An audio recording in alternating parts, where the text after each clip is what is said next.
All right, this is Claw and Order Special Cryptids Unit with Roll Initiative, and I am your Dungeon Master, and this week I will be the Game Master. I'm Brian, and with me this week I've got...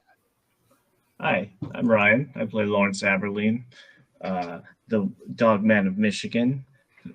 Fun fact about Lawrence, he hates turning into a werewolf. In fact, last week when he turned into a werewolf, it was the first time he had done it since a blood moon while he was hunting. He drew blood and during the blood moon, and it made him shift involuntarily. Roar. I'm imagining those bubbles that show up on screen that are like a tidbit. Yours is like pretty big on the screen. Lawrence, the werewolf, does not like being werewolf. Like most werewolves, I hate being a werewolf. My name is Mike, and I play Mikey, the Jersey Devil. Fun fact, he likes avocado. No, I have nothing. I have nothing. Expensive. Like he's got expensive taste. No, he touts about how Jersey tomatoes are the best, even from Italy. Jersey's got better tomatoes. Oh, that Jersey sweet corn, man. And that the Jersey sweet corn. It's that sandy, gritty, shitty soil. That's how you get the best tomatoes and sweet corn. You can't use that what is fine stuff that everybody else uses. What is sweet corn? It's just basically like it's like a more yellow corn. Oh, is it it's sweet? It's basically the same thing. corn. Yeah, it is. It's like the corn you would use for like a cornbread. Yeah. But it's also great on the cob. I'm Eric, the other guy who's here. Hi. I play Norman, often known as the normal human of the group. Fun fact about Norman, he may or may not be one of your parents. I don't like that. We should have made some stipulation along the way that I know, but we should have made some kind of stipulation along the way that like Norman was sterile. Ooh, I'm sorry, I never signed that clause. Yeah, no, you didn't. So I'm just saying, if you haven't seen your parents, like if they're not around too often, they could be Norman. It's upsetting. Oh, it's upsetting on so many levels. I just triggered a bunch of people with parent issues. Daddy? Initiative, join us on our quest. Roll initiative, you can live part of a long rest. Roll initiative, it looks like our man has begun. Roll initiative, now it's time to have some fun. Roll initiative. Quick recap from last week. Last week was basically a big three-way battle. It was a big three-way last week. It was just like a lot of things happening. There was a menage a trois, if you will. No, it was candles. There was hot wax, chocolate, rose petals, a big heart-shaped bed that spins in a circle. It also vibrated, but that became a gimmick. It was old very quickly. Yeah, but unfortunately the machine got stuck, so it just continued to vibrate. No. Yes. We're getting off track again. The rhythm's all off, though. But you guys all fought personal battles in your own domiciles. Mikey battling a devil that had been sent by another layer of hell, was able to make pretty quick work of him. He just kind of like pounced in, hit him with a few spells, like got attacked, used his new cloak to... Is somebody grinding pepper? Ryan. No, that's not me. I was making a salad. I'm trying to get some pepper in my Bloody Mary.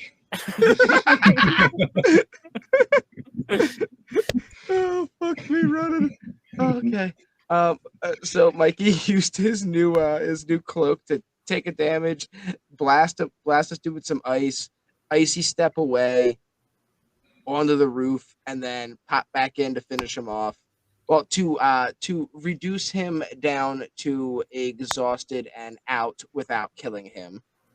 And Lawrence took a similar route, but it was really just two werewolves just fighting each other. Lawrence pinned this guy down and just slashed and clawed and bit two crits him, in a row.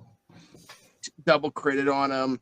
Really just flexed on this other wolf before to leave him alive so that he would question him, which also it didn't influence Mikey, but Mikey was also going to leave his perp alive for questioning as well.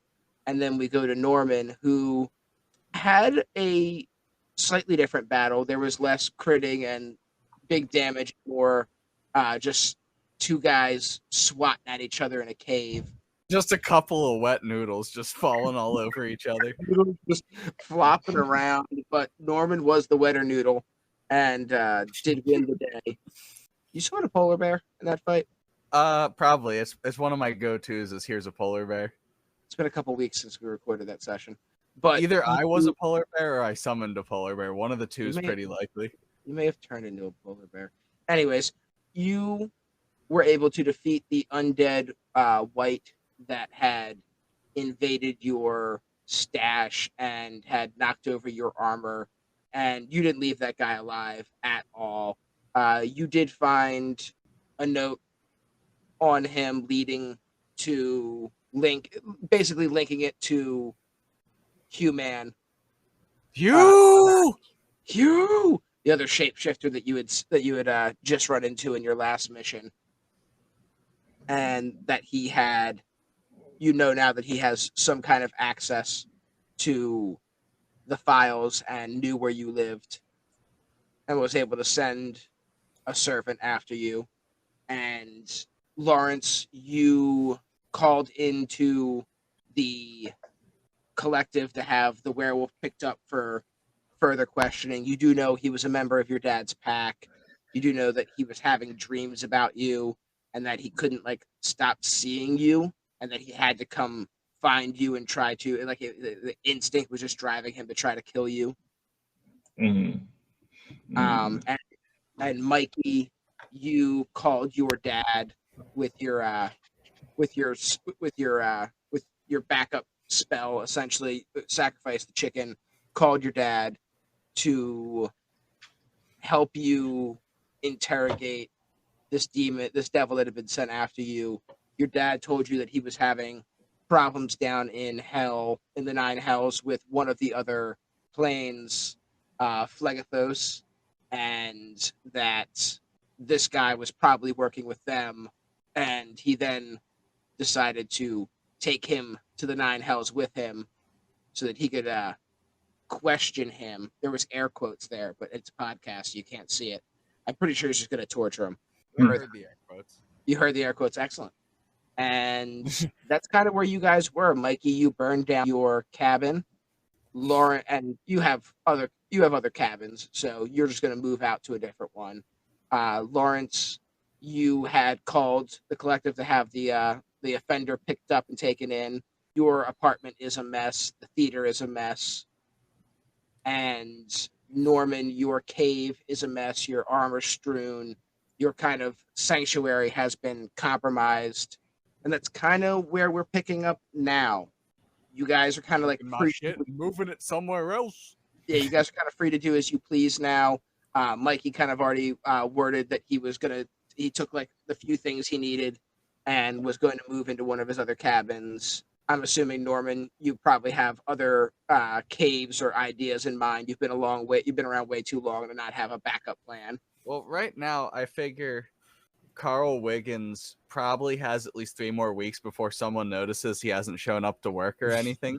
So I figure I'll just stay in that house over on 3rd Street for a little while. I love how it's do you have a cave you could hide in? Well, I could go to this apartment where I have a wife and 3 children. I think I should be safe there. My son Ralph thinks I'm a cop. No, I am, but that's a different guy. That was in the first episode. Oh wait, no, that might be the person who's an undercover cop, but my wife doesn't know about it. Ah, shit. Which one is this again? Who am I? All right, so you've got a house to lay or apartment or whatever to lay low in. Lawrence, your apartment's been damaged. Theater's taken some damage. You could obviously nobody saw anything. It was late at night. There was commotion all over the place. The collective came and took the werewolf, right? Yep. All right, then Lawrence is gonna like revert back into human form and just look around at the damage at the theater. Just start cleaning it up himself, sweeping up glass, put the movie projector back up right, and put the next movie in. Do you have like a child character that like comes in and watches all the movies, like get Last Action Hero? Yeah, you have a magical ticket. But no, I put on Annie again because it's my favorite, and then I just sit down after the apartment's all cleaned up, have a nice glass of Wolfbane and gin, and just watch the movie. Give me an insight check, Lawrence. Insight. I could do that. You now realize this movie sucks. I got a 12. A 12. You feel relaxed with where you're at because you know as a werewolf yourself that even if you moved somewhere else, they'll be able to find you. It's scent. They're tracking you by scent. You don't want to abandon your den, your place. Like this is where you live, and if they're gonna come for you, they'll come for you, and you're not gonna. You're older. You're set in your ways. You're like, this is my shit. There ain't no reason to go because they're just gonna smell me out anyway. Exactly. Well, I'm just gonna keep pointing out, like, oh, see Annie wearing that red dress that actually symbolizes capitalism, and I've got like a little Winston who's heard me give him the whole spiel before 9 times. He goes back in the book. I know he could be a spirit out of the book now, but he's just like, I've heard this so many times. I'll just press the glass against my forehead and keep watching the movie until eventually I pass out. Awesome. All right, Lawrence passes out. The other two of you guys are moving domiciles. Question for you, Norman. Do you bring the armor that you had left in your... Do you bring anything from your collection of stuff with you? Everything. Everything. All right, cool. Yeah, I'm bringing as much as I can reasonably bring with me. I don't know exactly how much stuff, but basically the guarantee I'm definitely taking the gear from my home, the stuff that's super old that I've had for a very, very, very long time. I'm assuming Norman's like doomsday prepper prep, so he's probably got like a vehicle somewhere close to the cave where he can move his stuff into the vehicle pretty quickly and get himself moved back into town. Oh, even better. I move the hidden rock that's like off to the side and go through the tunnel that I took the time to slowly turn into a burrowing creature and dig for myself. Do you have a tunnel from where you are to where you're going? To just like back into civilization if I need to a quick escape. So I'm gonna take that to go back in, so I don't have to travel with all that gear out in the open. Give me an insight check. Is this to see if I thought to do that in the past? No, this is to see if you think to. Yep. All right, 14. You're smart enough to think that you should probably collapse that tunnel when you're done, because if they know where your cave is, you don't want them to be able to take the tunnel back to like kind of where you exited back into society. Yet. That's a good point. I fart in the tunnel. No one will make it through. But as an elephant. I fart as an elephant and cast fireball.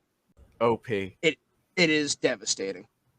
But I'm assuming you take the night to move your stuff into your new spot. Mikey, you're moving into your new place. Anything you want to touch on? I did say last time that I grab a chicken, but I'm now thinking at the same time I should probably throw a couple of eggs that none of them are fertile. I don't think I have a rooster. I'm just gonna buy new ones. No, I grabbed. I said I grabbed things last time, and you grabbed some things. You did not grab that one Superman comic. Yes, though. that's it's worth a lot of money. It's gone forever. Yeah, Eric grabbed all of his stuff, and I burned my house down. I was like, "Fuck this place is done. I know where I live. I have to get rid of it." I'm assuming you have like another cabin that's like fairly decently furnished. Like there's a bed, there's stuff there already. You know, you walk in, you've got some different comic books there. Yeah, it's sufficiently spooky. It looks like a cabin in the woods that kids won't walk up to. I'm thinking like one of those like A-frame cabins that's like built into a hill. And there's a Shazam comic. That's why I wasn't living here. It's not the best one, but It's not the best one. When it rains, you really feel it in there. It just has like a dankness to it. I put up a really shitty sign that just says "Keep Out," so it looks really like run down. As the morning is hitting, you guys all get a message via whatever kind of magical pager variety thing the collective uses to keep in touch with you guys. You all get a message to report to base. They have an urgent mission to send you out on. The director needs to speak to you before you go.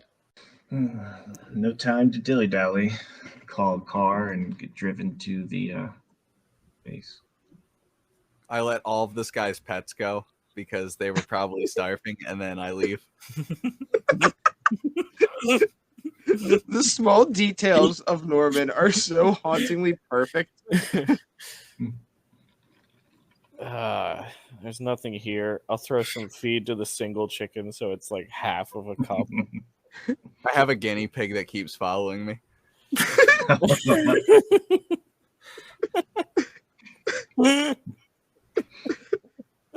I embrace little Gerald.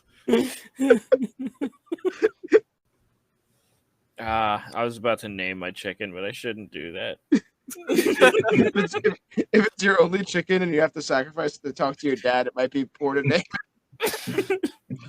Henrietta, I just did. Oh, Henrietta, I was gonna say Regina. Well, there's nothing here. I mean, it's the morning time.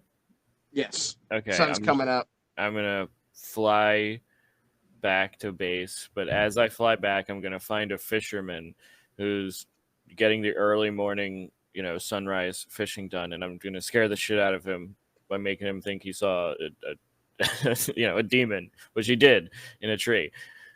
Roll me a performance check, please. Okay. First, I'm just staring at him, and then I do movements. I'm a branch. But now I'm a scary branch. Where's performance? Here it is. 10. That you are a scary branch.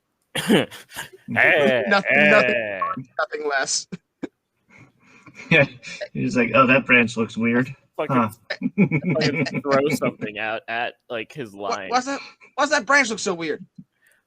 Oh, scary fucking branch. I'm gonna throw something like at his line so it drops right next to his bobber.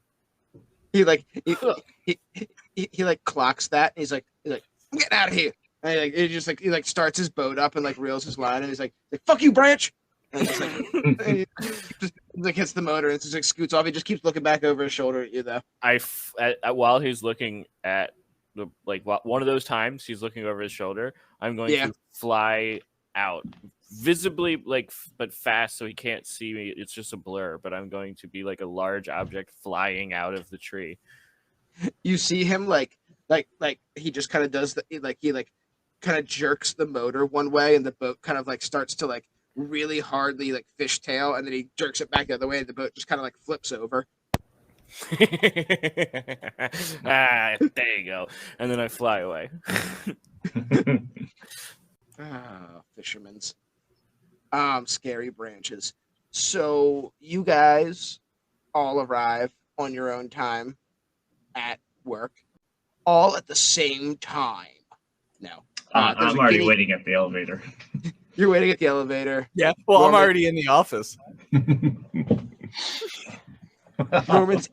Norman's in the elevator. The elevator door won't close because there's a guinea pig standing on the spot where the elevator door would close. That detects it. Gerald, come on. Fine, I'll get in the elevator.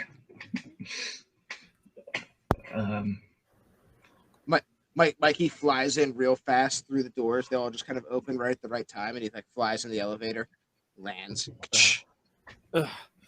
As I land, I look down because I'm trying to look all cool and land, and then I notice I have chicken shit on top of my shoe from when I was holding the chicken. Try wiping it on a plant or something. You pick up Gerald the guinea pig and wipe. No, I don't want to do that. But I do want to go right for the coffee because combat in the elevator. Let's go. Last night was a hard night. I'm visibly hungover. I'm wearing the sunglasses, heavily leaning on the cane. You're real hairy, like real, like the beard is out of control at the moment. It's flat on one side. Gerald, flat on one side from sleeping. Pocket. Yeah. Gerald's in your suit pocket. Yeah. Excellent. Mikey hits the coffee bar on his way to the elevator. Gets himself a tall, hot black coffee. Disappointed that it isn't staffed yet, but it's fine. I'm sure they'll fuck it up. I need this exact concoction of coffee for right now. You do see a sign that says new staff training today. Maybe maybe it's Jerry. But I don't want any training coffee. I'm drinking this. I'm glad I'm here now. It's essentially one of those big thermoses you see at like a Wawa. Yeah. Yeah. You just kind of pour your own little hot coffee. You're good to go. You guys catch the elevator down. Let's see if I still have an elevator noise button. Let's just try one. Nope. It's a very old elevator. No. Oh no, you broke it. There we go. No, I got it, guys. I got it. Hold on. I'll fix this. All right. Oh, there we go. See? Look, the elevator's working again. Yeah. Sometimes you just have to do a couple efforts. You're right, dude. You look kind of how I feel. Oh, you feel like you ate a bag of dicks? Oh, whoa, hey, whoa, oh, kinda.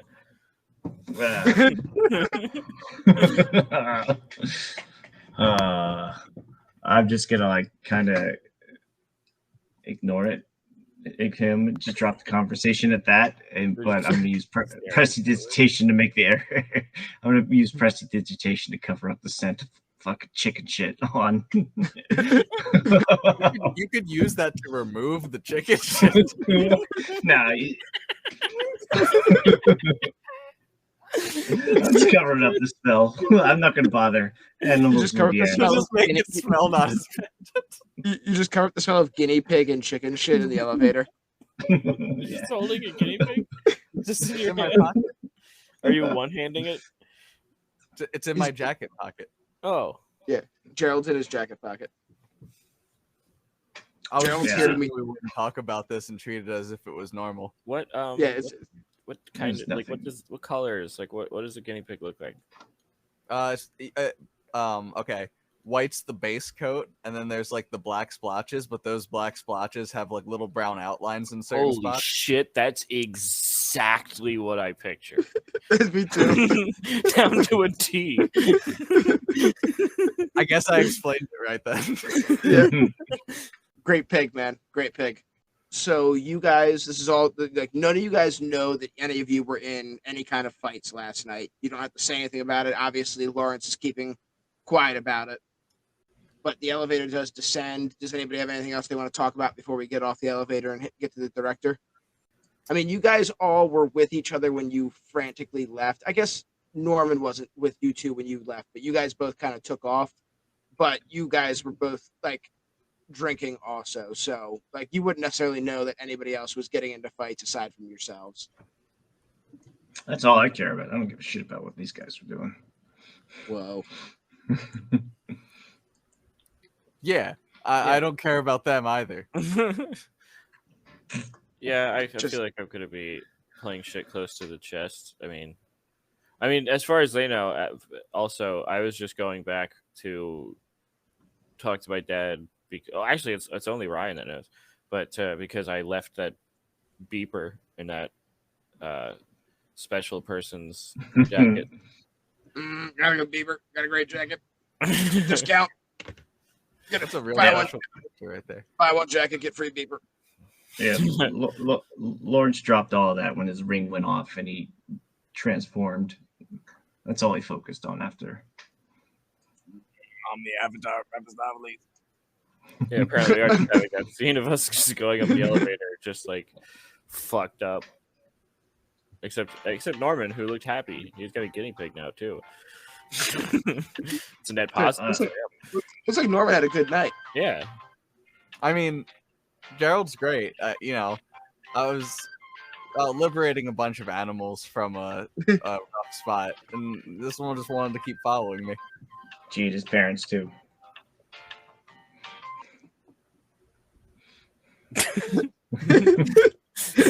the elevator music abruptly cuts out for some reason as soon as Lawrence asks the question.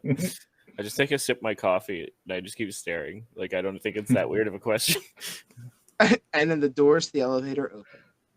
Anyway, You've reached your exit. Your floor. Are we talking directly with the water man? Yeah, the director. Waterman. The director, the large magical plesiosaur. Yes. Waterman. You guys head on down the hallway. You guys know the deal at this point. The little chime goes off. You guys enter into the big room with the pool in it, and you know where to stand if you want not to get wet, and where to stand if you would like to get wet. Norman is a pretty gets wet every time kind of guy. He does have Gerald with him though. It's just a sign of respect, but I'll face the other way so Gerald doesn't get splashed. Excellent. I'm assuming the other Mikey, would you like to put your shoe just over the line to get the chicken off it? Yes, that's a good idea. Excellent. Yeah, because unfortunately no one in the party has prestidigitation and could do you a solid. Yeah, Lawrence stands in the splash zone without even realizing it because he's just hungover. Oh God, Lawrence, give me a Constitution check or save, I guess. Save. Oh, yeah. That's 23. Bam. The water when it hits you really is very refreshing. It's like one of those ones where it's like you were hungover, but like that shower when it first hits you, you're just like boom. It just like really it wakes up your like nerve endings. You feel better. Yeah, have you ever seen like a shampoo commercial where the girl like comes out of the water? It's like that. Maybe it's Maybelline. Maybe. I don't think Maybelline. Maybe it's Trampoline. I might feel better, but I'm still pissed off about it. You steam a little bit, like steam comes up off you. You're angry. You're hot. Now he just pressed it. That'd be ridiculous if you got really hot. That'd be crazy in a world with werewolves. I'm just gonna use prestidigitation to clean the water off myself now. And now my shoe's wet. Gerald looks at you disappointingly. What? Did you want to go in the splash zone? No, Gerald looks at Lawrence disappointingly. Oh, I just look at the Gerald is now aware after watching you do both those times that you could have cleaned the chicken shit off of. Wait. Sorry, what's that, Gerald? Oh, Lawrence, you dog. I just look over at the guinea pig and I just said, I gotta give a shit what a guinea pig has to say about me. I'll have you know, Gerald is a respected member of the community. I'll see your name now. He just doesn't understand. I get it. I get it. I have to stop myself from doing any more Gerald voice. Because I don't know if I can go back to being a regular person after it. I'm now a guinea pig that goes. Lawrence. Norma turns into a guinea pig as well. Now there's just two of them. It's Hamtaro time. So you take the splash. Lawrence gets splashed. You're wet. Mikey's got a wet shoe. Gerald is not wet, but he is disappointed. And Lawrence has been wet, but is now dry. That's the sum up of what happened in the splash zone. Splash Zone recap brought to you Splash by Zone recap. And the director raises his body up out of the water and looks down at you guys. And it has been like 3 months, I feel like, since you guys saw the director. So his voice is going to go a lot like, gentlemen, it's been a while since I've seen you. We have an important mission for you. Director. I do understand that we are going to have to debrief from your previous mission, but we just really don't have the time. I need to send you back out right away. There has been a devastating crime at the annual Sasquatch Convention known as F.OO.T. Bigfoot has been killed. I mean, Our very own Rocky Mountain boy. I worked a few jobs with him. He's a good guy. Yeah, I hung out with him when I was a werewolf out in the woods. I have fond memories with Bigfoot as well. I almost played as him. Norman, do not joke about absorbing Bigfoot in front of me. Yeah, dude, he just died. yeah, dude, it's not cool. Too soon, Norman. No, like- too soon. It's too soon. No, it was a thing with him and me. Damn it. You wouldn't understand. Gentlemen, I can't trust anyone else to send on this mission. I know you've just gotten back, and I know you all have your own things going on that we need to debrief about, but I must send you right back out again. The only bright side of this is that thankfully F.OO.T is held every year in the beautiful sunny shores of Hawaii Oh, at a resort that has been totally emptied of humans. oh, It's a pretty good fucking time. I have gone with Bigfoot. I swam around in the waters, obviously, but it's pretty fucking rad. Bigfoot knows how to party. Bigfoot didn't invite me to come to this place. I wasn't actually allowed to go into F.OO.T. I just was in the waters outside the shore. Nothing in the But rules. no, I says guess you must be a Sasquatch to go to F.OO.T, which is why they didn't let me in. I got as close as I could. But you gentlemen will be entering uncharted territory. There is one man on the ground, if you will. We have a liaison, an agent. Bigfoot used to work with the company a long time ago. He did pass his job on to Jacques, the skunk ape. He was already there. Some of the heavy hitters get there early, which is why Bigfoot was already there. And this morning, Bigfoot was discovered unresponsive in his hotel room. We transported him immediately to a local facility where he was pronounced dead. We have gathered I don't want to call them suspects yet, but until we have found one, we must call them all suspects who were there. We've gathered the suspects into one central area. We've locked down the resort, and we're sending you three in to figure out what happened to our old friend. Can I trust you to handle this mission? You can count on us, Director. I aggressively elbow both of them. do we know how he was killed? Like with what? We do not know that yet. I'm sure you will be filled in with as much information as is possible when you get there. It is a very fluid situation. They did just discover him very first thing this morning. Because if it was like poison, then we just got to look for the Bigfoots or Yetis that has poison. Or like if he was stabbed, if there's like a Yeti from like, I don't know, Saskatchewan who's got long fingernails or something, we got to look for him. This is the reason I'm spending you guys, because those are good ideas. And this is the thing you figure out when you have boots on the ground. The plane is fueled up and ready for you to go. Lawrence, I can sense your hesitation is a polite way of putting it. Trepidation, just irritation. I can sense your irritation in the air. I do understand this case is not involving a werewolf.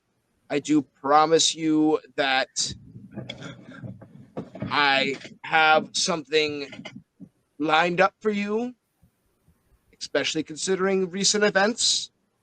I was attacked in my house, my apartment. And you want me to go investigate Bigfoot's murder? You said yourself you were a friend of Bigfoot. Aren't you concerned? Bigfoot would understand if I... You guys didn't know him like I did. Bigfoot would do it for you, Well, Lawrence, I'm being serious with you. I do think it might be best if you just got out of town for a little bit. We can watch your place, make sure nothing else comes to our apartment, and we will, when you get back, move quickly into the investigation of your attacker and what brought him here. And you will lead the investigation when you get back. Does that sound compromisable to you, Lawrence? I have a few addendums to add. One, the men watching the theater. The men watching the theater Yes. go inside. They go inside. Yes. 2, they pay full price for concessions. Fine. Write it off. You got plenty of money. Yes. All right. Full price for concessions. They will buy tickets. Support your local theater.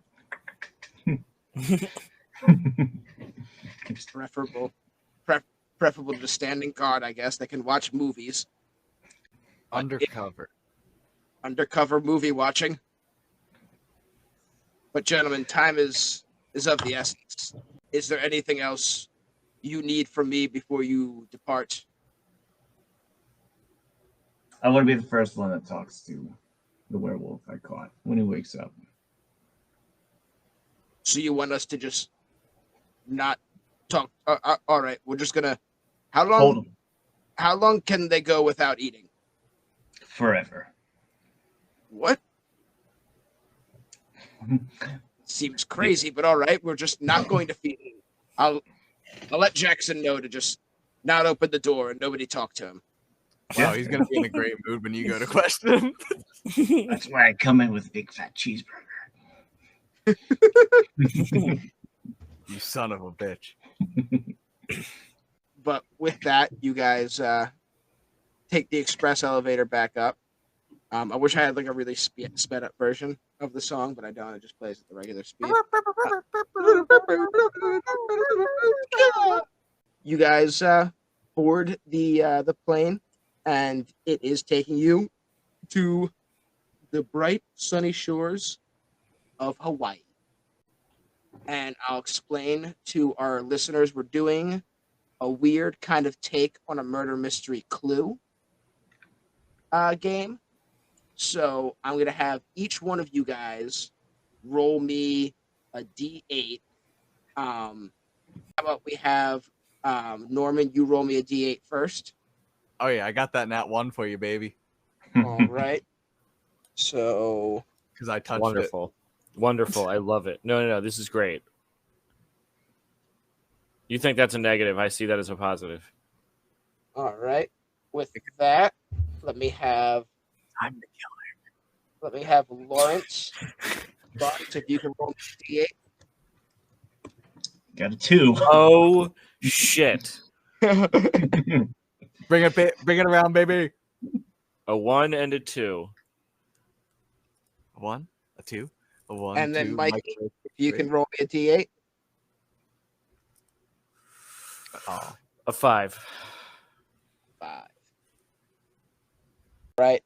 So what we have just done is the guys have rolled for, in a traditional clue sense, the murderer, the murder weapon, and the location of the murder.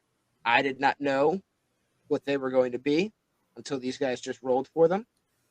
So now I get to improvise this entire murder mystery with the information I have.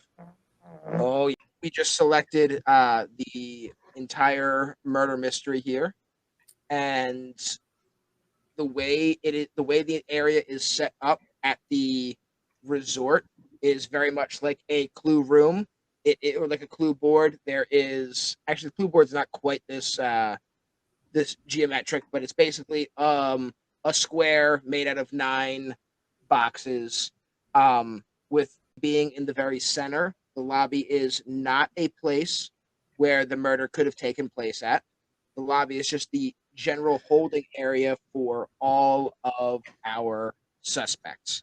That's where they all are sitting now. They're just kind of milling around the lobby when you guys get there. Is also where you will have to go to once you think you've figured out the mystery. You have to go to the lobby to kind of do your whole Sherlock exposition to tell everybody who the murderer was. Once you figured out the mystery, you got to return to the lobby. Lobby can only be accessed via the dining hall and the game room. Gym, bar, library, and greenhouses are all in the corners. I will very similar to the game Clue, with a very good investigation check in any room. You can find some secret passageways that will lead you to other rooms faster, or lead you to a clue, essentially. There are ways to move around this entire map without having to go through the necessary hallways, essentially. Rooms have a murder weapon in there. You need to figure out with good checks where the murder weapons are. Once you find the murder weapons, you can start to inspect them and investigate them and kind of start to write things off. The one thing this game does not have that a regular Clue game would have is you guys don't have any cards in your hands that you would use to let somebody know that it's not that weapon, essentially, because Clue's generally played in a competitive sense against the other people trying to solve the mystery. You guys are playing as a team. So on the board until you slowly kind of whittle down options and cross off things that don't make any sense, if you know what I mean. Right. I'd like to wild shape into a dog and use my sniffy sniffs. I'd like to go to the bar immediately. Before we get you guys start doing stuff, let's get a quick initiative roll from all three of you. Ruh-roh, Raggy. Interesting. Should put I my rolled dude a on the board. 4.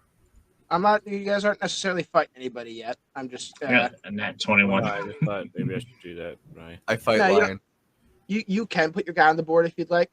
You don't necessarily have to, but if you'd like to put your guy on the board, so you know what room you're in and everything like that. Especially if we especially because I don't know if you guys are going to solve this tonight, anyways, in the next hour, but that way you have an idea where you're at next week. If like you if you're like in a room.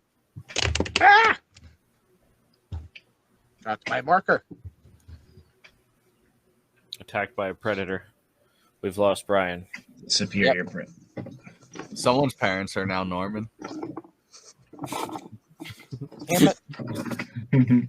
Every 5 seconds, a child's parents become Norman. You can donate. You can donate just 25 cents a month.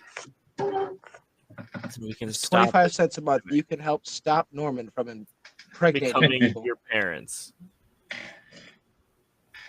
But he'll be your parent, though. Like it's He'll just be absent a lot. Like The year 2029, Half of the entire population was Normans. I'm confused as to whether like post or pre in like a scenario where like did Norman like become somebody's like dad and then like as he was pretending to be that dad impregnate their mom, or did Norman kill their dad after they'd already had them and is now just your parents? Both has happened. I mean, why are we limiting ourselves here? We don't need to. Norman defies the expectations of reality. Picture something weird with him being someone's dad, and it's probably happened, except for the one where someone said like they become their dad and then fuck them. Mike said that at one point. I didn't say that. That sounds like Mike. I didn't say that. Oh, fuck. You implied it. So, just a quick rundown. I guess it's not a quick because we've been doing this for a minute now. But so now we have an order. Lawrence first, Mikey second, Norman third. You guys can move as a group as you want. You guys can go to different rooms. Each turn you'll get one move. So you can go from essentially like whatever room you're in to a corresponding room, either horizontal or vertically next to that room. No diagonal moving. And once you're in a room, your action basically is to choose some kind of investigation you want to do, whether you want to do an investigation check, a perception check, if you want to do an arcana check, however you want to investigate that room. You can then choose your action. I'll give you some stuff that'll go on in that room. And then we'll see if you find anything. And then everybody basically gets to do that on their turn. So if you guys want to move as a group from room to room, you can. And then you guys can all do separate investigations in that room. Or if you guys want to split up and go different ways, you can do that. Also, while you're in the lobby, if you want to stay in the lobby, you can use one of your actions to talk to any suspects up on the board there. If there's somebody in specific you'd like to talk to, that's kind of where it's at. There'll be information about suspects and murder weapons in the rooms, so you can always come back and investigate people after you've got some information, or you can start by trying to get some information from people. They have like kind of asked some basic questions. Obviously, everybody's kind of denying their involvement. Well, if I'm going first, I'm going to the bar, which means I have to go through either the kitchen or the dining hall. Dining hall seems more appropriate. All right, so you are heading to the dining hall. As entering the dining hall, give me a quick perception check. And then you can decide what kind of investigation you would like to do. It's nat 1 turning into nat 2. Okay, that's not a great perception. And what kind of investigation would you like to investigate? Would you like to do arcana? Would you like to... basically kind of try to find anything on the list and kind of try to justify it to me as to how you'd like to do your investigation, or how you'd like to... It's like investigation that is a check, but it's kind of also what you're doing. Right. I just I guess I want to look at like the potential murder weapons on the table. Like there might be steak knives and stuff. We haven't seen the body yet, so I don't know. That is the one thing. You guys haven't seen the body. The body was transported away from here to like a hospital area where he was pronounced dead. You have not yet gotten back the coroner's report. It is expected back at some point. Once we get through like a few rounds of turns, you guys will start to get dropped some clues as to what was going on with the autopsy. You get a little bit of information here and there.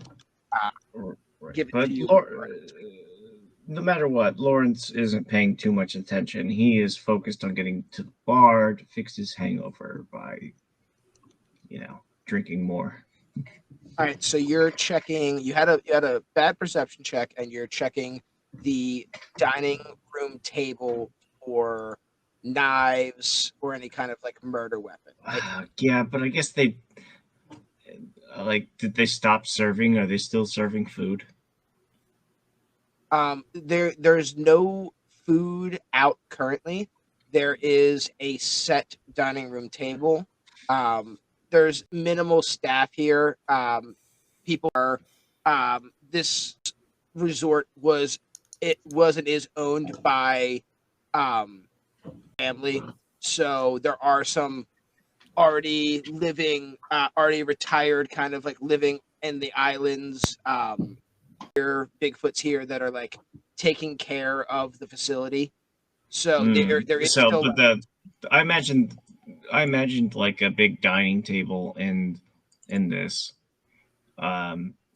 So yeah, I just want to see if there's any silverware missing.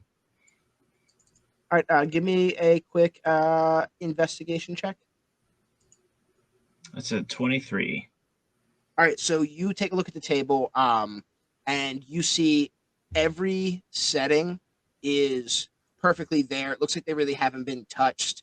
From what the staff is here during the days to make any kind of meal and to set and clean up, but at night there's no one here but the current guests. That since this morning there was a lockdown, the staff hasn't been able to come in.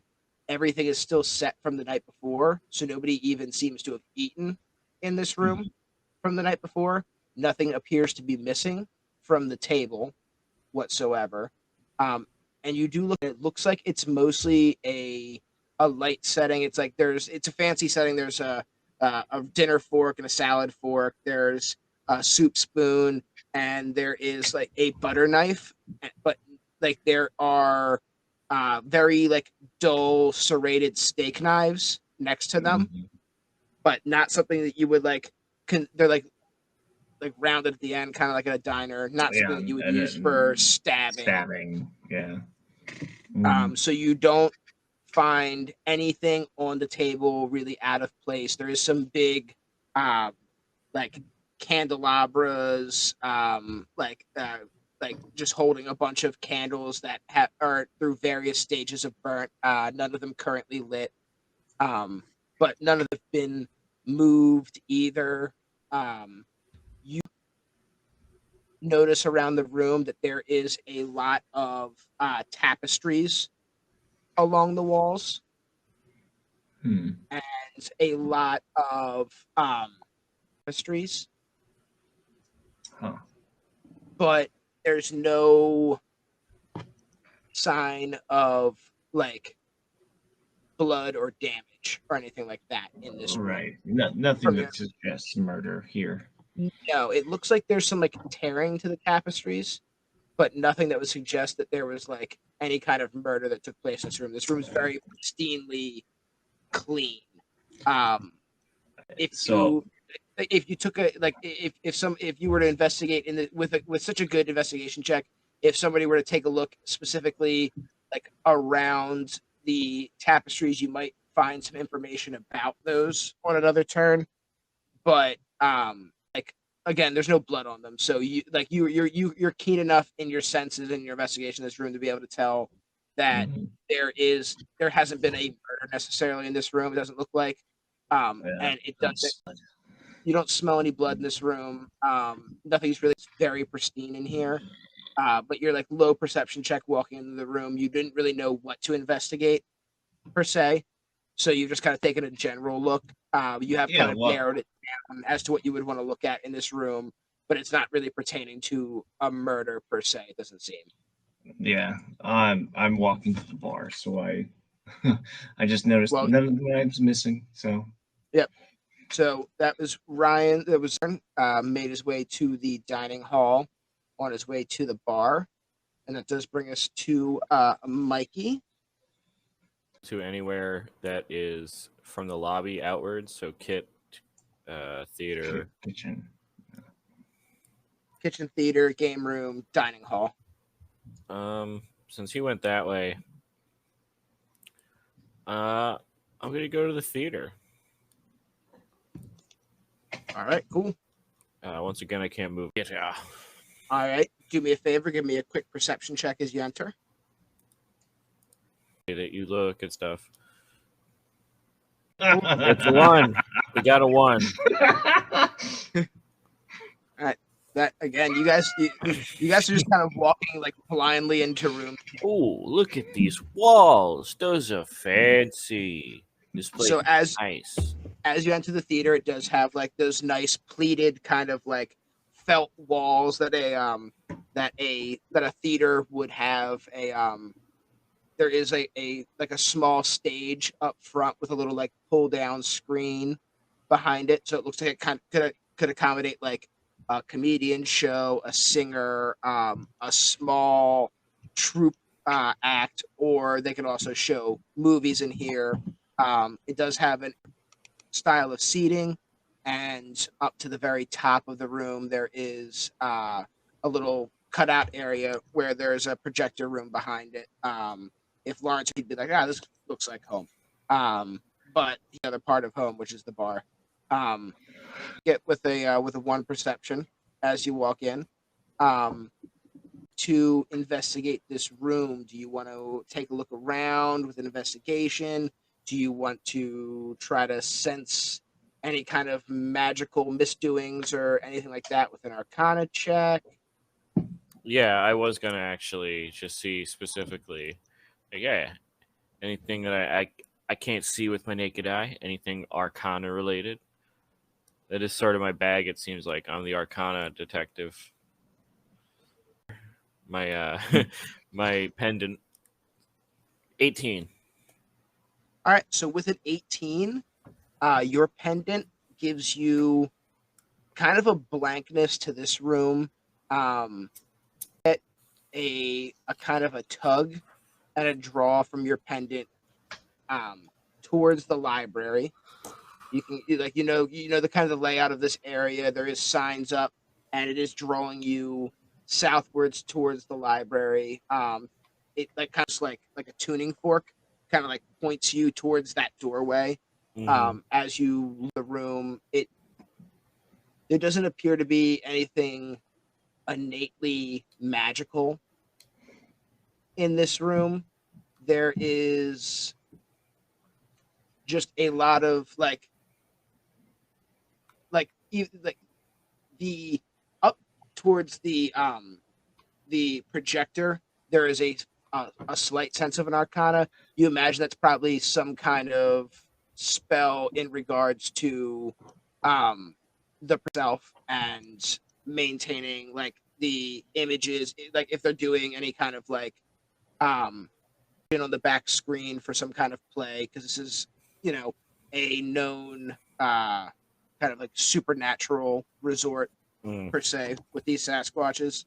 Okay. Thing like dangerously magic, and certainly nothing murderous in intent. You just kind of notice there's a little bit of a faint vibe of like how things are projected in here isn't necessarily just a straight up movie theater. But you do get a pull towards the library with your Arcana check.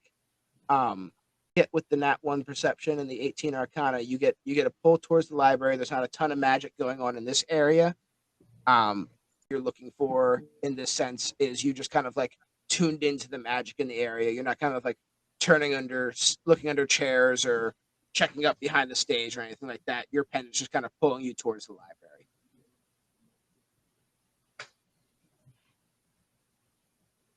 That's about all you can do with your turn. You used your move, so we've got Norman the Floorman now. I will go to the lobby and talk to people. So you're gonna stay in the lobby and talk to people? Yes. All right. Is there anybody in specific you'd like to talk to? No.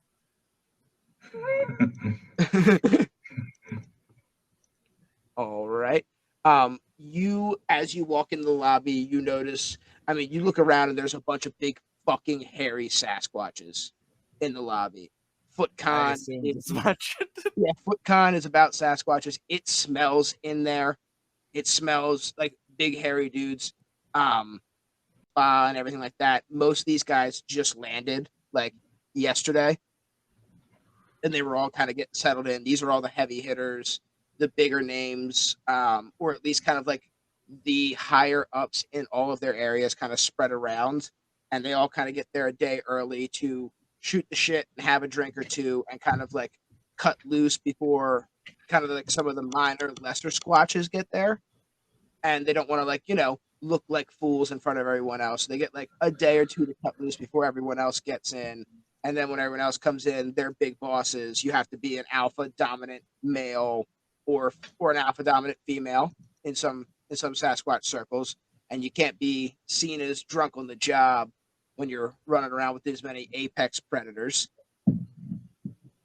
You see scattered around the room, there's a larger, kind of more early Sasquatch. Everybody's kind of like sitting to themselves. There are a few that are talking. You see a large white-haired, older-looking Sasquatch that you know must be the Yeti. He's the only all-white one here, known for being, from the frigid north and being white, the abominable snowman. You see, frigid north, I already know how he talks. Damn it. But he's like up there in terms of fame and legend with Bigfoot, Biggie. Biggie. They took us too soon. They took him too They soon. took him too soon, maybe. But he is respected amongst even the guys that are here, and he's talking to a large orange-ish, kind of gingery colored Sasquatch that you recognize as being on for the company. This is Dro. He is a member guy who took over for like running the North American side of things for the collective and being in touch with the other Sasquatches. He is. So I feel like we've got the most respected besides main Sass himself, and we've got the liaison. I think maybe I'll maneuver my way over there a little bit to start off. All right. So you head over towards them. Those two are having a conversation. Everybody else is kind of scattered around the room. Give me a perception check, real quick. I'm the one who's good at those. Watch me flub it. Let me get a nat one. That too. It was a 2. Oof. You do Sasquatches around the room, all kinds of shapes and sizes. Nothing particularly stands out to you. There's like a smaller guy. There is some more regular looking, just kind of brown and kind of like grayish, darker toned Sasquatches. There was the bigger one that you had seen earlier that's very heavy set, almost kind of like hulking over onto their arms, almost kind of like getting closer to like a gorilla's stance. Who's further out in the corner, just kind of sitting by themselves. You notice one that's like very like unearthly skinny and lanky. It's taller than the rest, but like does not have the weight to it. And it's a very like mottled gray color. He like is actually like, you like look at him and it's like he's like the rest of them like are just like, you're just like the monster. That guy's spooky looking. Tall guy spooky. He's Slenderman. But you get over to where Yeti and the skunk ape Jacques are talking. Do you want to like just kind of walk into the conversation? Or are you going to try to like eavesdrop on them first? Maybe I'll do a quick peep as I maneuver in. See if I can hear what they're talking about a little bit. All right, give me a stealth check or a sleight of ear. Let's see. Sleight of ear. Is that any better? They're both the same. I'm going to click sleight of ear, though. Sleight of ear. Excellent. 14 on the sleight of ear check. All right, so 14 on the sleight of ear check. You overhear the Yeti talking to Jacques. I'll tell you, one of these younger guys, I cannot believe somebody would do something like this to Big. He's true legend and a brother of mine. And when we figure out who's done this, I'm telling you, Skunk, we are going. We haven't done it in a very long time, but we will do punishment by beating. We will whomp them. Is Squatch way. We must dispatch them with our own hands. It's not something I take lightly, but Big would have done this for me. And you overhear Jacques, and he's like, you hear him. I get where you're coming from. I do understand. But martial punishment is not something we've done in a very long time, and I myself do not believe Biggie would want us to beat whoever killed him to death with our bare hands like that. It seems barbaric and archaic. We must do due process with the law. I'm just a small-time, simple Southern squash. I wanted to point out that you would French to Southern really hard. Yeah. It's gonna be way easier to be Southern. I would like to hire him as my lawyer. I do declare that if the squash don't fit, you must quit the family. But no, Yeti, I understand that you are angry. And I understand that tensions are high. And I understand that we've lost a legend on this day. But we cannot devolve back into the lesser species. We cannot resort to these barbaric and archaic methods. I just wanted to roll insight real quick. I got a 13 just to like, is everyone sincere about what they're doing? Just a sincerity check. All right, so a sincerity check with a 13. Yeah, Yeti seems pissed. And Jacques does seem like he would prefer for this to go the way of a more lawful method. It could be just the fact that he is working with the collective. A number of reasons, but he does not believe that the killer should be brutally beaten to death by a circle of squatches. I think now will be an appropriate time for me to start making my way into the conversation. All right. So turn to see you as you kind of like step into the conversation. Shape-shifting ability to look Sasquatchy and just like, but I'll change right in front of them so they know it's just an illusion sort of dealio. Not an illusion. All right, so I guess give me a performance check. Hello, Squatches.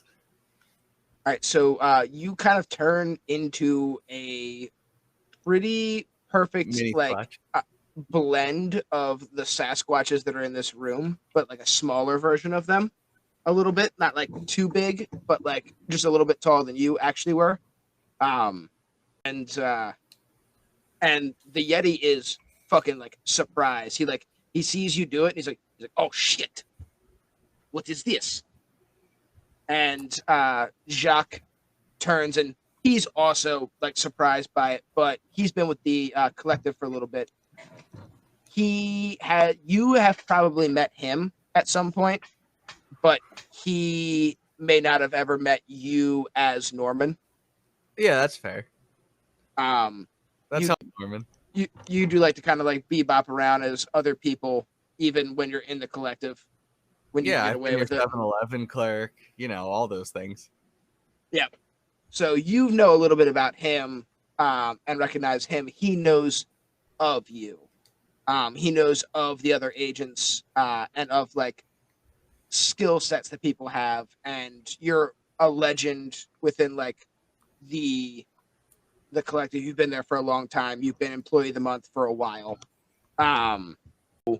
He turns to Yeti and he goes, my dear friend Yeti, I do believe that this is. I love doing. I do believe like that. I do believe that this is a member of the collective. They were contacted, as they always are when something high profile like this happens, especially to a former member, and they were dispatched here right away when we heard about Biggie going down this morning.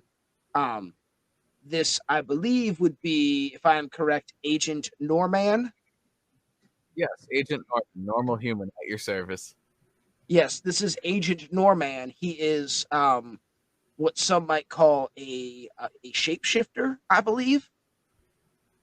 Have your teammates arrived as well? I believe I was briefed by the director saying that you were bringing arcane expert and a was it Mr.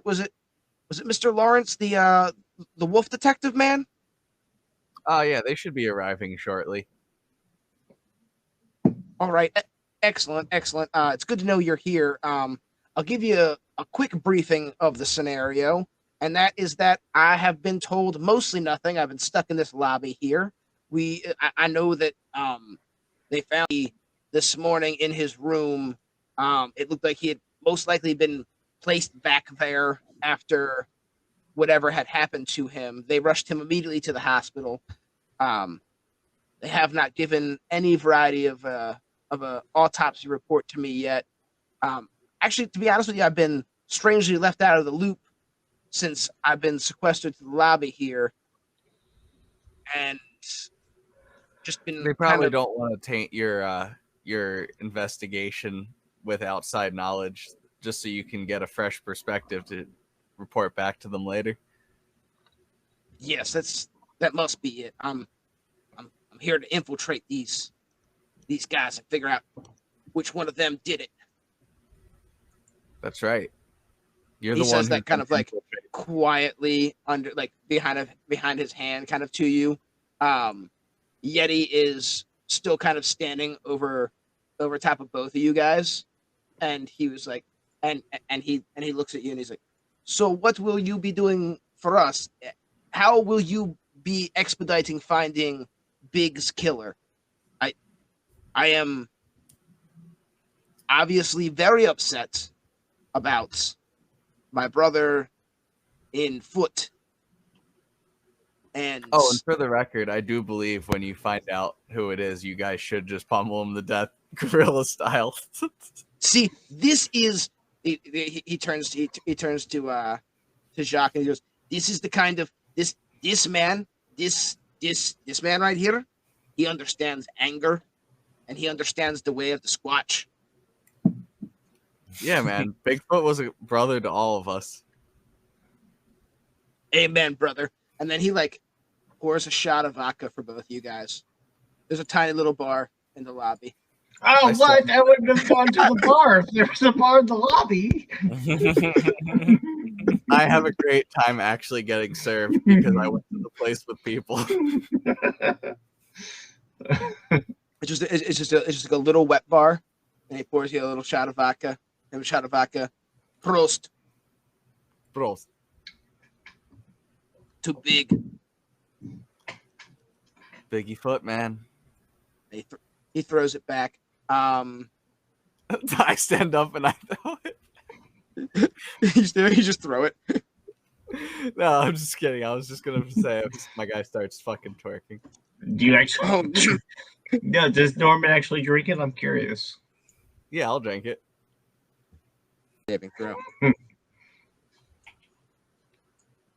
I was the killer all along.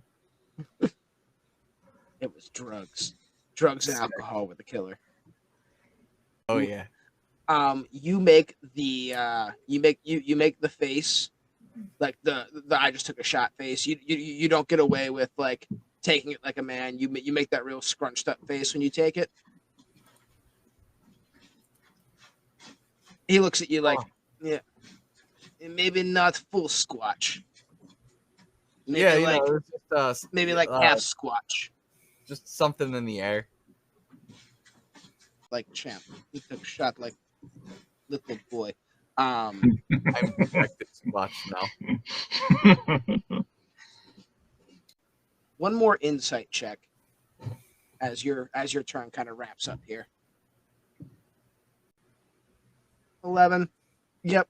You kind of like fall on both these guys. Like they both seem genuinely changed. The 11's pretty much around the 13. You think Yeti is upset about his brother being dead. He wants to enact a vengeance, and you think that that Skunk and Jock does not really like. He obviously hasn't quite figured out that he's a suspect. Yeah, I kept that way. And you decided to not clue him into the fact that he was a suspect, which is, interesting. Also, I also like that not saying that we haven't arrived yet. Which yes, you also have like separate, since you guys are separate, they don't really know that have already started their investigation, essentially. Indeed. I also didn't bring that up on purpose as well. So we're back around, and it is Lawrence's turn. Lawrence going straight to the bartender. There is no staff, but there is a fully open bar. Give me a perception check as you enter the bar. Perception. I can't do that very well. It's a 15. 15, that's a lot better than your nat 1 from last time. As you enter the bar, you do notice it's a nice little like swanky like 60s style bar. There's some nice hanging lights in there. It's a lot of like gold and tin kind of up on the walls with mirrors, lots of reflective stuff going on. Made to look kind of like a Gatsby era, like fancy gilded bar. Lots of crystal glass, like little dance floor with not a disco ball up there, but like a little set of lights up there. Very, very swingy, like little tiny, like almost half circle stage up against the wall where somebody can get up and like play guitar, perform a little bit, and a big like circle bar off to the side of the room with a little entrance way that you can get behind the bar. It's fully stocked. I'm like hopping on the bar itself and just reaching under the. So you just like lean over the bar and like over the like from the outside to grab what you want. Yeah, and then I'm just like taking a swig, and I'm like looking at the place, and I say, "Oh, they've got some sense of taste." Indeed, there is very similar. You notice that you've kind of like knocked it out of the way as you kind of like leaned over the bar. Very similar to the dining hall you were in. Everything's very like already set. The workers obviously had set the place up the day before, and it doesn't look like anybody really sat at the bar. But it does, like, as you look behind the bar, like as you're grabbing your bottle, you do see like some empty glasses scattered around and a few beer bottles in the trash can. So it looks like people have been here. They just weren't sitting in like around the bar. Everybody's kind of doing something kind of similar to what you're doing, which is kind of like running in and grabbing themselves a drink. Yeah. This is gonna spin the silver ring on his gloved hand and see if he can feel any warmth. All right. So you're feeling for any kind of like werewolf reaction, right? Any poisons or things along those lines. All right. Give me a nature check. Oh boy, I'm okay at that. Actually, it's +5. It's a 14. 14. you are kind of trying to clue in to see if there's anything unnatural, and you have we'll say with I'll give you advantage. We'll say 17 because you're also kind of smelling for any kind of poison in the air, anything unnatural.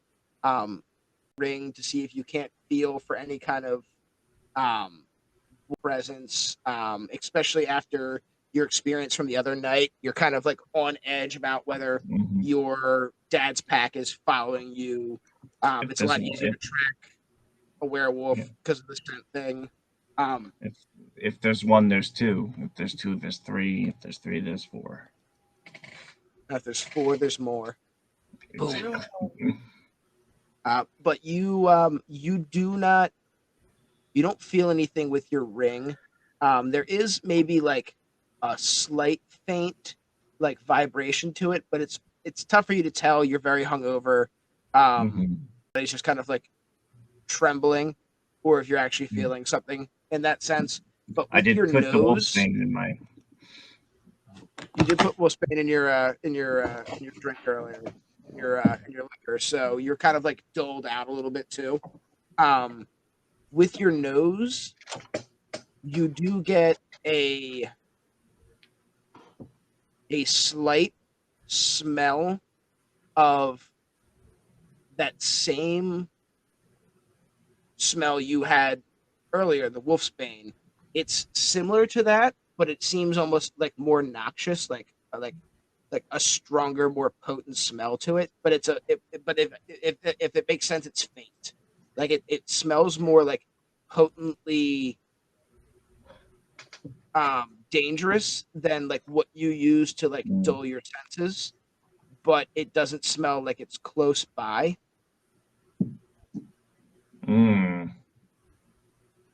I'll still look through like all the garnishes and stuff and just make sure it's not there. All right, give me a quick investigation check as you sort through the garnishes. There's some olives and limes and oranges. That's a nat 1 turned to a nat 8 or a nat 9. You're just eating olives, bro. I hate olives. Oh, I'm jealous. Like, I mean the cherries. Jar of olives. I mean the cherries. Actually,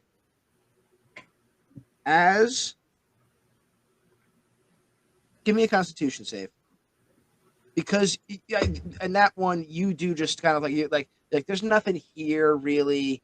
I'm just gonna like use it kind of like you're a little bit hungry, you're peckish, you do start snacking at some cherries. Give me a con save. It's a 13. It's a 13. You are okay. Those cherries are fine. Oh, pretty good. But you don't find shit else out. You smell what the rock is cooking. No, you smell, like I said, that faint hit of some kind of wolfsbane. It is seeping in from somewhere, but it doesn't seem to be in this bar, and it doesn't seem to be the garnishes. It's not something like it's not that close to you. It's further away, and I'm gonna take a bottle of liquor, put a little wolfsbane in it, and just sip away. Sip away. Next time I plan on following that trail. See if I can give me one more con save, you sick fuck, for just drinking wolfsbane and liquor. See if you can even go anywhere next turn. That's an 11. 11. Nope, you're stuck in the bar next turn. Oh, I gotta reinvestigate in the bar again. Oh, yeah, gotta finish the bottle, I suppose. Yep. All right, Mikey, you are in the theater. You are being pulled towards the library with your Arcana check. Where would you like to go? I would definitely like to go to the library. All right, dope. As you get to the library, give me a perception check. 14, decent perception check. You walk into the library. This library is big. It's tall, the really tall ceilings. It feels like it's as tall as the theater was, but the theater had that kind of like stadium seating, amphitheater seating. So like it's as tall as the theater was the whole way, but the theater felt a little bit shorter because it was going up on a hill the whole way back. Essentially, this place is tall. It's got those big rolling ladders along the sides. It's got like these big carved, almost like Roman-esque columns, and just shelves and shelves and shelves of books. The thing that catches your eye the most is the amount of like candles burning in this room. There's a lot of candelabras kind of around, and there's a lot of candles burning, but there doesn't appear to be much in the way of like wax dripping off of them. Buildup of wax. You can pretty much immediately sense with your like strong connection that like all of these candles are magic. Everything in there is like an imaginary illusional light. And you're picking up in this room a very strong vibe of the arcane. There's a like just a wafting, a stink coming off of some of these books in here that just smells of spells.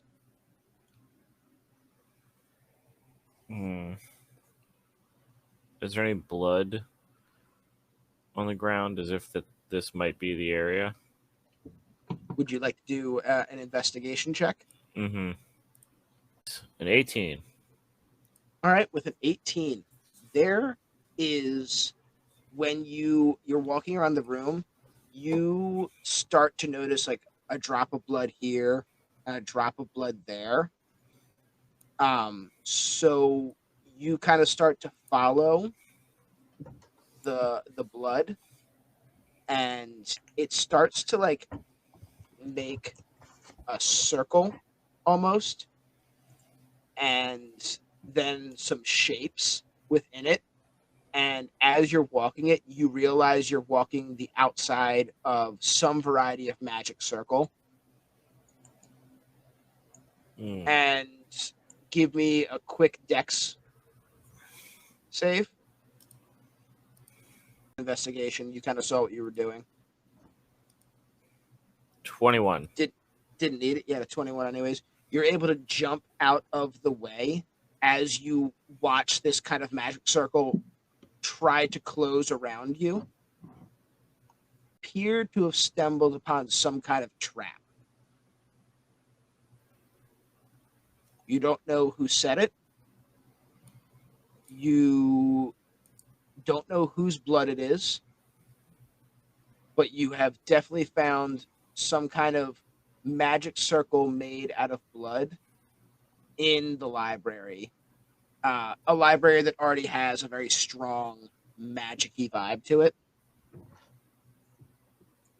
And you have just barely escaped being trapped within this circle yourself. Okay. Give me a quick Arcana check. 19.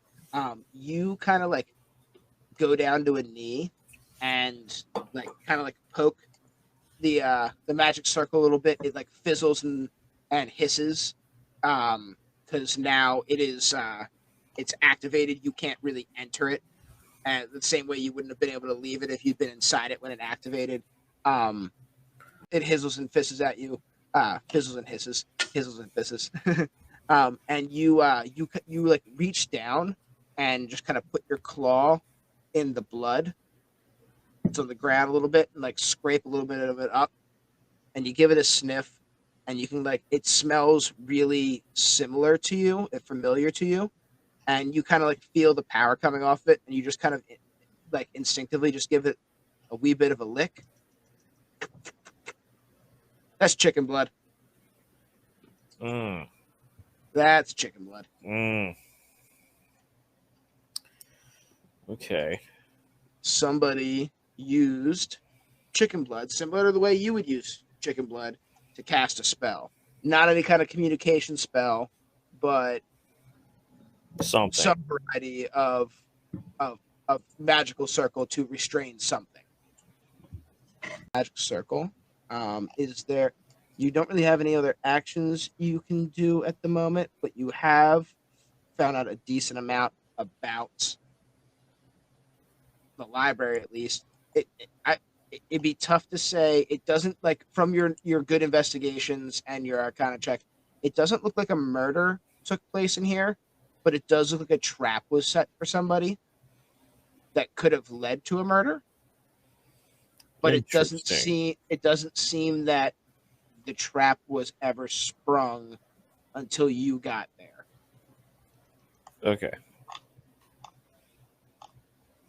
And we will hop back to Ewick or Norman, who is currently still in the lobby.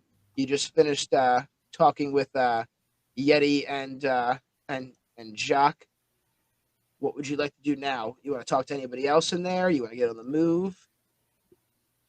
Random person, another random squatch, and just, ask them how well they knew Bigfoot. You want to go with just a random squatch? Do you want to go with any of the ones that I kind of mentioned on your way through? The big guy, the scary guy, the little guy? Is it the one that was off in the big guy was in the corner by himself? Let's go talk to Biggie. All right. So you head over to the corner and you walk up on this. It's the biggest Sasquatch in the room. Definitely the heaviest Sasquatch in the room. He is hunched over, arms kind of down. Very, like I said, very similar to like almost a gorilla's pose, kind of like using his big muscular arms to kind of like take some of the weight off of his back and legs. There's not really a spot necessarily in the lobby that's comfortable for him to like sit down at all. But he does turn to you as you walk up pretty quickly, like very perceptive, as opposed to the other two who were deep in conversation as you kind of walked up on him. He's a lot more perceptive, and he turns to you. Huh? What do you want? Just asking around about how well everyone knew Biggie Foot. How well do you know Biggie Foot? I guess not well enough to call him Biggie Foot. I knew Big all right. We weren't like super close or anything like that, but he was an all right guy. He set this up every year and gives me a chance to get out of the unbearable heat of the savannah. It's pretty rough out there. It's real nice here in this. I mean, it's hot still, but it's tropical. It's a different kind of heat. That dry heat will kill you. Oh, for sure. But I mean, Big was all right in my book. Anyone else? Do you ever hear anyone complaining about him here? I mean, we're a bunch of, I guess you would call us peers or co-workers. We all complain about each other to each other when we bother to talk to each other. Yeah, but like, is anyone like fed up with his shit levels of tired of him? I don't know. I don't think so, but I'll be honest with you. I don't involve myself too much with the rest of these squatches. I've got a whole continent to run, and most of these guys have multiple of them around, and they got too much help as it is. They're all up on top of each other, fighting for territory. I mean, maybe you might find another Squatch somewhere in the Americas that wanted in on his territory, wanted in on his cut of the pie, but I felt like Big was a fair guy and, you needed something that would help you out. But he definitely wasn't going to give up his fame. He liked being that big shot. That's why they called him Big. Yeah. Yeah, he definitely has an unhealthy approach to being publicly acknowledged. Yep, he really is a glory seeker. The rest of us like to really lay low. This guy's in a picture every 3 years. I mean, some people think I'm a fucking bear. Has anyone ever seemed particularly freaked out at the concept of being found out by the fact that he's so public? Now that you say it, give me an insight check and a persuasion. I'm gonna do persuasion first because it was closer to my mouse, and I got a 17 on both of them. On both of them, he kind of looks around the room. You notice him like observing to make sure that nobody's necessarily like looking at him as he's talking to you, and between you and me, there are some of us in the older guard that would rather there not be so much publicity brought to the Bigfoot line. Some of us are trying to keep ourselves and our families and our packs safe, and Big, while he did set us all up like this, also brought a lot of glory seekers and scientists out of the woodworks to try to find us and study us. I mean, shit, take like Skunk Ape, Jock. He's got people constantly coming into his swamp looking for him. He's constantly hiding. So he spends more time out hanging out in other areas now than he does in his swamp. Poor Yeti can't even hang out on top of Everest anymore. There's a constant flow of adventurers and backpackers going up there, climbing Everest and looking for Yetis. And then the Orang Pegdeck, he's tiny as hell, and he still can't hide from all these people, all these jungle adventurers. So yeah, there are some of us out there that would prefer not to be hunted or seen as much. Care less because, again, some people think I'm a bear. I'm a Sasquatch, but it's rather neither here nor there. I can't imagine any of us wanting to kill Big. No, of course not. Of course not. But if he's not with us, clearly someone had to, and by God, I'm going to get to the bottom of this.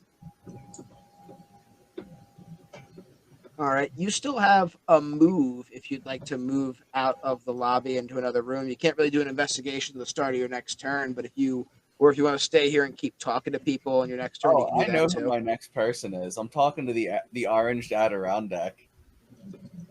Oh, the Orang Pendek?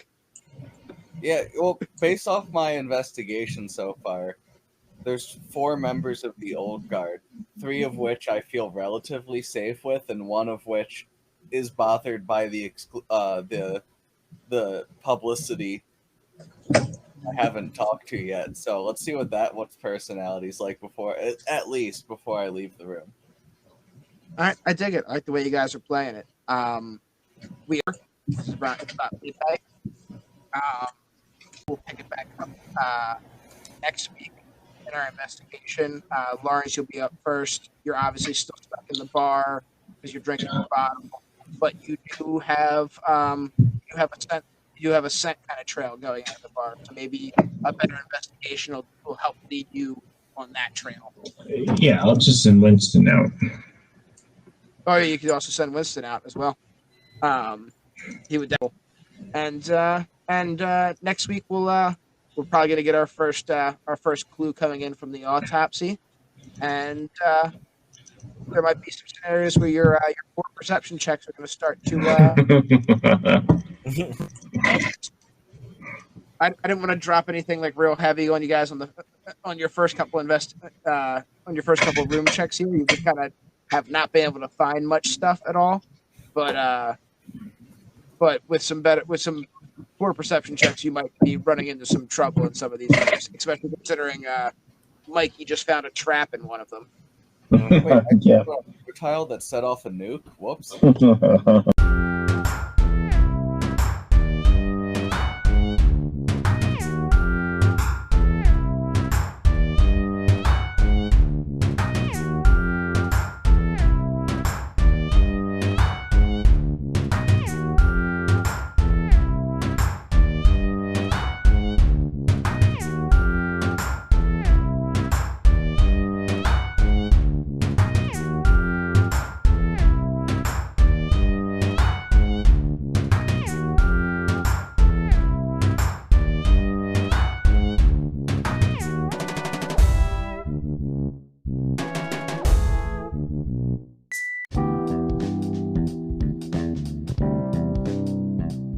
Break. Everybody can grab a drink or Work. whatever. We're pretty much at the halfway point right now. We'll take a quick break. Everybody do what they need to do, and then everybody can do whatever kind of nonsense they're going to do to circumvent the mystery. Go turn into a dog and smell the murder weapon. I'm going to turn into a Yeti myself and then murder the entire room. I mean, mystery solved. The killer's dead. I've solved your mystery. Now who will stand against me?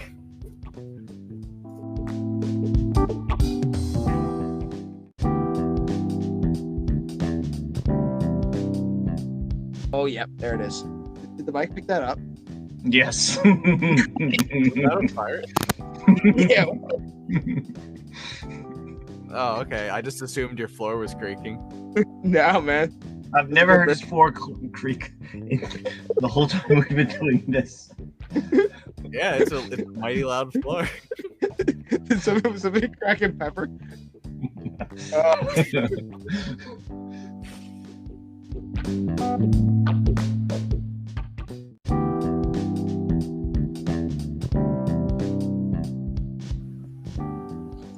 No one's fully innocent yet, but I have two people I'm fairly confident about. One guy I'm iffy on, and an orange Adirondack. And an orange Adirondack chair. All right. Well, we'll pick it up. We'll pick it up next week. Yeah. For this time on Clue. All right, boys. I'll talk to you. Have a good night. Adios.